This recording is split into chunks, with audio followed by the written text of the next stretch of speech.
میرے پیارے آقا علیہ الصلوۃ والتسلیم کے پیروانوں، آج کے دور کا ہمارے اور آپ کے جیسا مسلمان اس بات کا دعویٰ تو کرتا ہے کہ ہاں ہم اللہ سے ڈرتے ہیں، ہم اللہ سے بہت ڈرتے ہیں، لیکن اگر پریکٹیکلی دیکھا جائے تو پتہ چلے گا کہ یہ سوائے زبانی جمع خرچ کرنے کے اور کچھ بھی نہیں ہے۔ ہم چاہے خوف خدا کا دعویٰ کریں، ہم چاہے عشق رسول کا دعویٰ کریں، ہم صرف دعوے دار ہیں ان باتوں کے، ہمارے پاس اپنے ان دعووں کی کوئی دلیل نہیں ہے۔ آپ جانتے ہیں خوف خدا کہتے کسے؟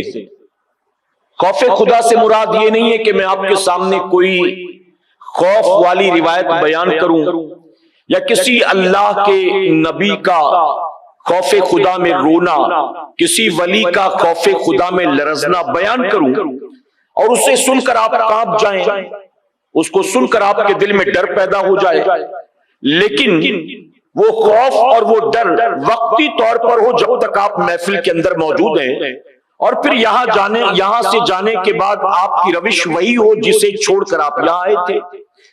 یعنی آپ جب خوف خدا کے بارے میں سنیں تو کچھ دیر کے لیے آپ کے اندر خوف پیدا تو ہو جائے، لیکن کوئی تبدیلی نہ آئے آپ کے اندر، تو کیا بتائیے یہ خوف خدا ہے؟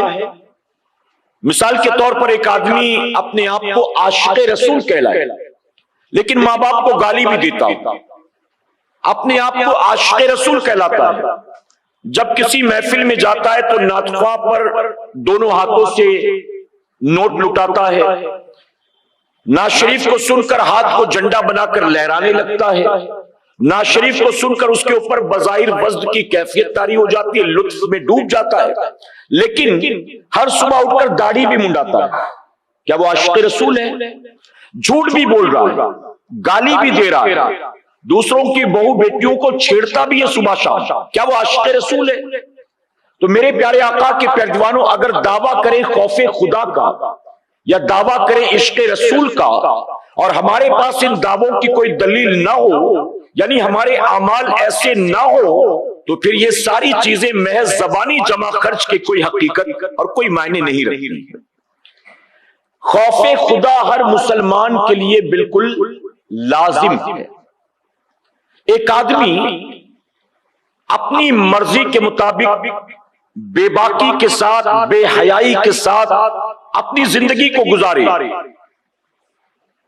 وہ دعویٰ کرے اللہ کے خوف کا، لیکن اس کے پاس اس دعوے کی کوئی دلیل نہ ہو، دعوے کے مطابق کوئی عمل نہ ہو، تو پھر وہ آدمی دعویٰ کتنا بھی کر لے، اس کا دعویٰ اللہ کے نزدیک مقبول نہیں ہے، اور قیامت کے دن اس کے دعوے اس کے کام نہیں آئیں گے، بلکہ وہ جہنم کا ایندھن بنا دیا جائے گا۔ اللہ کے نبی سیدنا عیسیٰ علیہ السلام ایک مرتبہ ایک راستے سے گزر رہے تھے، آپ نے دیکھا کہ پہاڑ کا ایک بڑا سا ٹکڑا زمین و آسمان کے درمیان لٹکا ہوا ہے، زمین و آسمان کے درمیان معلق ہے۔ تو اللہ کے نبی نے جب دیکھا کہ نہ نیچے سے کوئی سپورٹ، نہ اوپر سے کسی نے ہینگ کیا، یہ ہوا میں لٹکا ہے، کیسے بلا؟ آپ نے لوگوں سے پوچھا تو لوگوں نے کہا ہمیں اس کے بارے میں معلوم نہیں ہے۔ ہم نے اپنے باپ دادا سے پوچھا، انہیں بھی اس کے بارے میں معلوم نہیں ہے۔ یہ پتھر ہوا میں کس سپورٹ پر لٹکا ہے، کب سے لٹکا ہے، ہم نہیں جانتے۔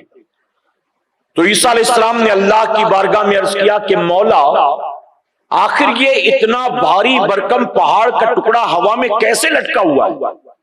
تو اللہ تبارک تعالیٰ فرماتا ہے کہ اے عیسیٰ، جب سے اس پہاڑ کو پتا چلا ہے نا کہ جہنم کا ایندھن آدمی اور پتھر ہے، جب سے اس پہاڑ کے ٹکڑے کو پتا چلا کہ میرا رب فرماتا ہے کہ جہنم کا ایندھن آدمی اور پتھر ہے، بس اسی دن سے خوف خدا کی بنیاد یہ ہوا میں لٹکا ہوا ہے، ہوا میں معلق ہے کہ کہیں مجھے بھی قیامت کے دن جہنم کی آگ میں نہ ڈال دیا جائے۔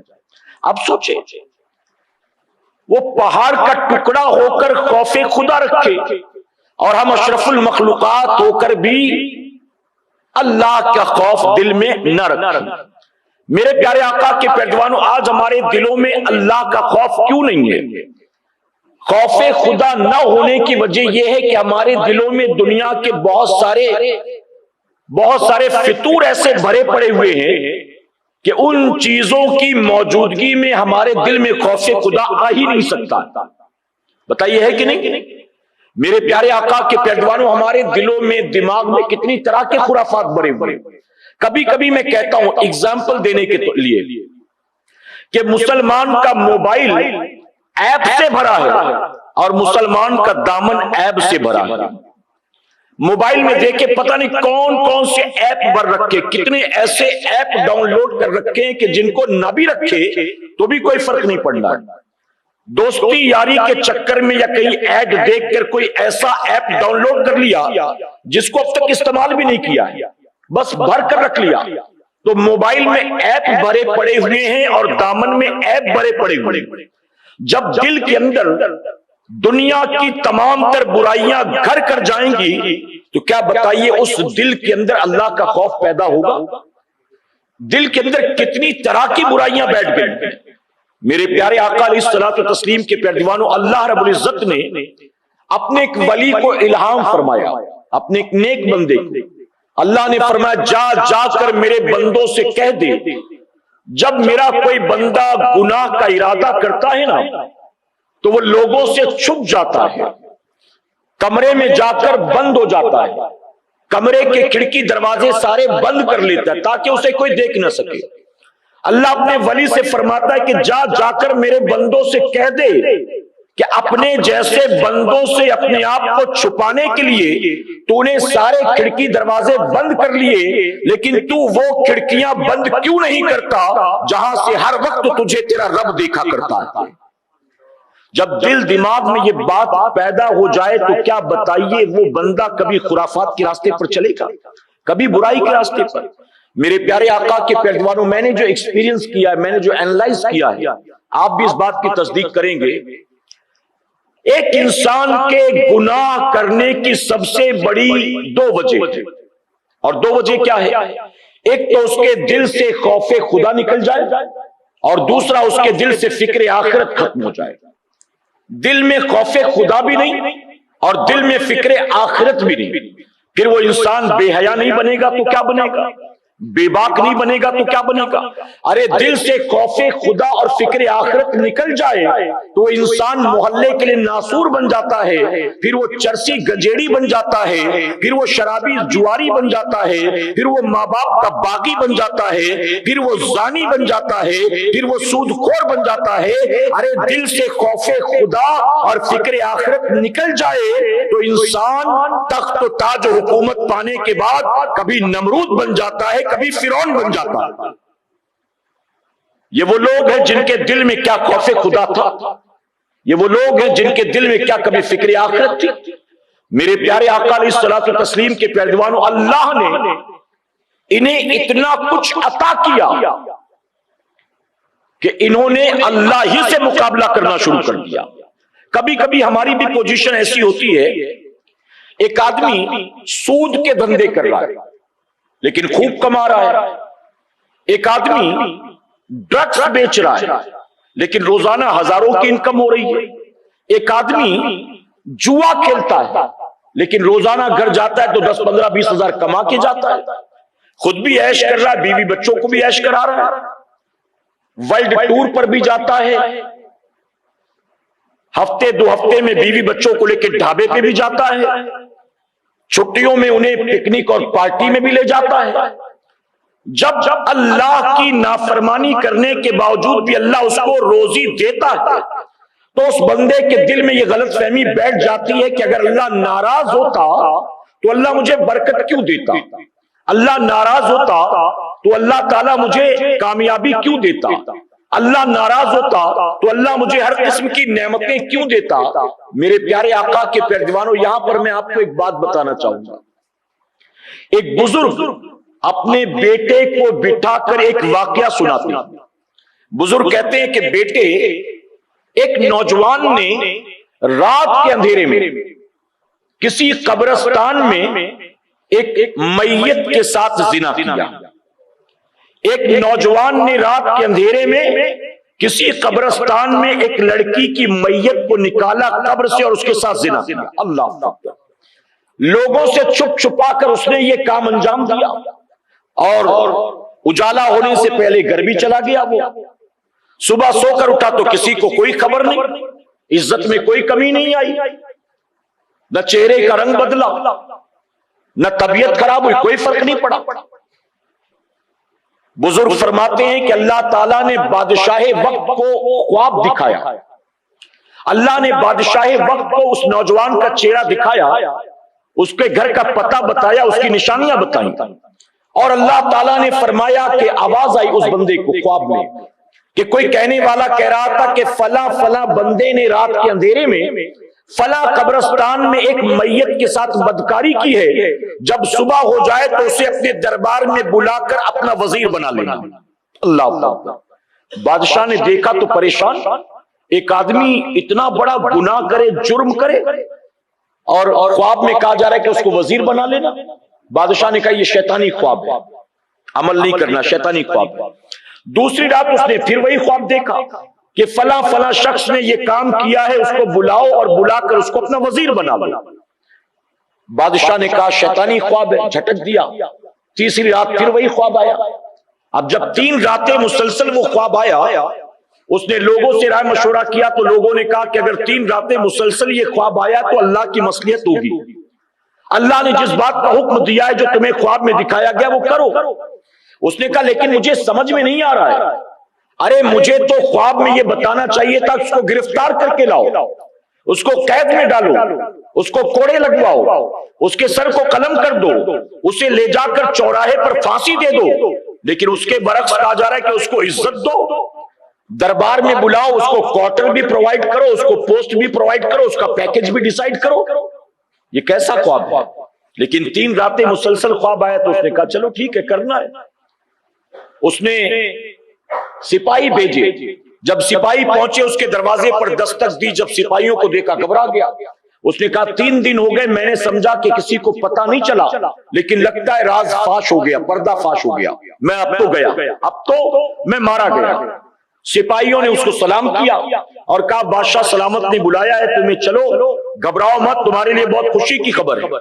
اب وہ ان کے ساتھ اولیا دربار میں آیا تو بادشاہ نے اپنے بغل میں کرسی لگائی اور کہا کہ آؤ تمہیں آج سے ہم اپنا وزیر مقرر کرتے ہیں۔ اب کیا سوچ کر چلا تھا اور یہاں آیا تو کچھ اور، بہرحال اس کی بھی بات سمجھ میں نہیں آئی، وزیر بن گیا۔ اب جب وزیر بن گیا تو نتیجہ کیا، محل میں رہ رہا ہے، مال کی فراوانی، ہر کوئی اس کی عزت کرتا، احترام کرتا، آتے جاتے سلام کرتا۔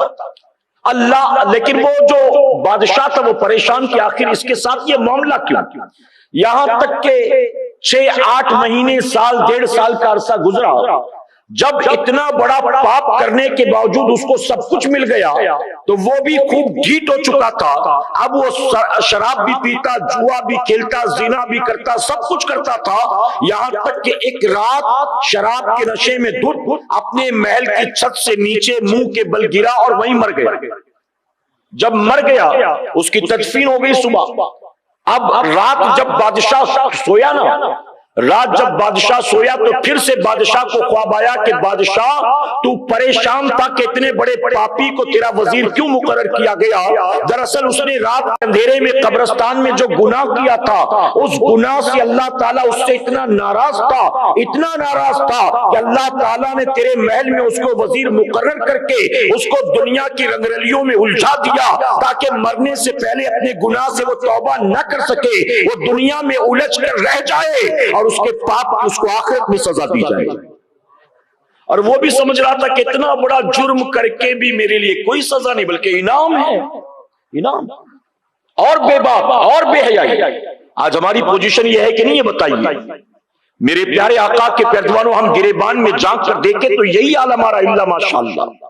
ہماری اکثریت آوارہ گردی کر کے بھی، ٹک ٹاک پہ ناچ کر بھی، رات بھر یوٹیوب پر گندی گندی فلمیں دیکھ کر بھی اللہ کھلا بھی رہا ہے، پلا بھی رہا ہے، رات سونے کے بعد صبح اٹھنے کی مہلت بھی دیتا ہے، دکان پر جا کر بیٹھتے ہیں اللہ روزی بھی دیتا ہے، نکلتے ہیں گلی کوچوں میں اللہ عزت بھی دیتا ہے۔ تو ایک آدمی اور بے باک ہوتا چلا جاتا ہے۔ صوفیہ فرماتے ہیں اللہ جب کسی بندے سے ناراض ہوتا ہے تو ضروری نہیں ہے کہ ناراضگی کی وجہ سے اس پر بجلی گرے، زمین پھٹے، اس کے گھر میں آگ لگ جائے، یا فرشتے آئیں اور اس کو اٹھا کر زمین کے اندر دھسا دے، ضروری نہیں ہر کسی کے لیے۔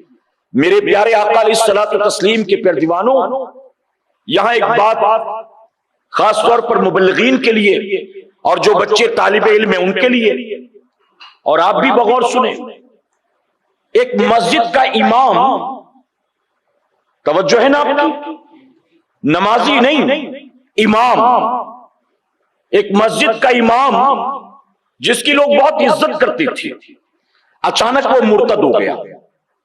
مسجد کا امام تھا، مرتد ہو گیا، لوگ پریشان، چاروں طرف خبر پھیل گئی، بڑے بڑے علماء پہنچے اس کے پاس کہ اس سے کیا ہو گیا، اس سے تو بہت بڑی بدنامی ہوگی اسلام کی، یہ مسجد کا امام ہو کر، عالم ہو کر، حافظ قرآن ہو کر یہ مرتد ہو گیا، کیا وجہ؟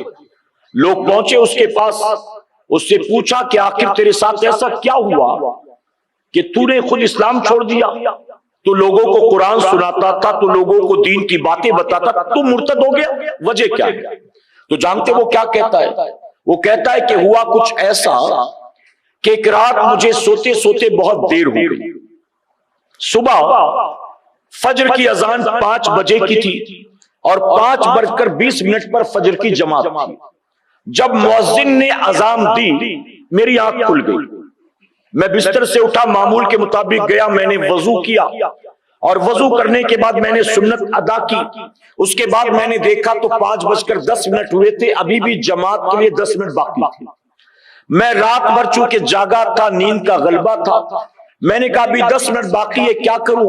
چلو تھوڑی دیر لیٹ کر بستر پر کمر سیدھی کر لیتا ہوں۔ وہ کہتا ہے اپنے بستر پر میں لیٹ گیا کہ 10 منٹ باقی ہے، ابھی جماعت میں تھوڑی دیر کمر سیدھی کر لوں۔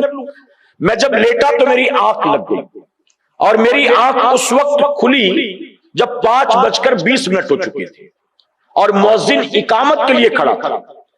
وہ کہتا ہے کہ میری آنکھ اس وقت کھلی، اب میں جب سویا تو میرا وضو جاتا رہا، لیکن میں نے سوچا کہ اب مؤذن کھڑا ہو گیا مصلی پر اقامت کے لیے، مقتدی بھی آ کر صفے لگا کر بیٹھ گئے، اب اگر میں وضو کرنے کے لیے جاؤں گا تو لوگ طرح طرح کی باتیں کریں گے کہ سارے دائیں بائیں یہاں وہاں سے آگے، امام صاحب سوئی رہتے 5:20 تک، لوگ پھر پتہ نہیں کیا کیا کہیں گے، پھر صدر صاحب کیا کہیں گے، سیکریٹری صاحب کیا کہیں گے۔ کہتا یہ سب کچھ سوچ کر میں بستر سے اٹھا اور اسی حالت میں جا کر میں مصلی پر کھڑا ہو گیا، اور میں نے بن وضو کے فجر کی 2 رکعت نماز پڑھا دی، بن وضو کے۔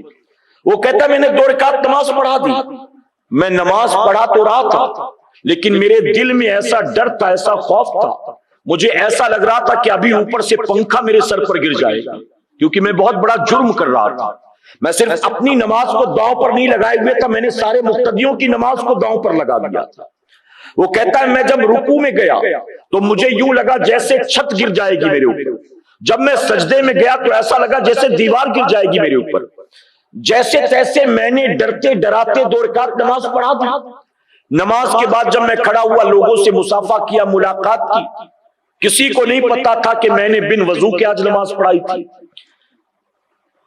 میں فجر کی نماز سے فارغ ہو گیا، دن بھر بھی ڈر لگا رہا، دن بھر بھی ڈرتا رہا کہ کہیں کوئی مصیبت نہ آ جائے، کوئی مارا نہ جاؤں، عذاب نہ آ جائے، میری گرفت نہ ہو جائے۔ کہتا ہے پورا دن نکل گیا، دوسرا دن بھی نکل گیا، تیسرا دن بھی نکل گیا۔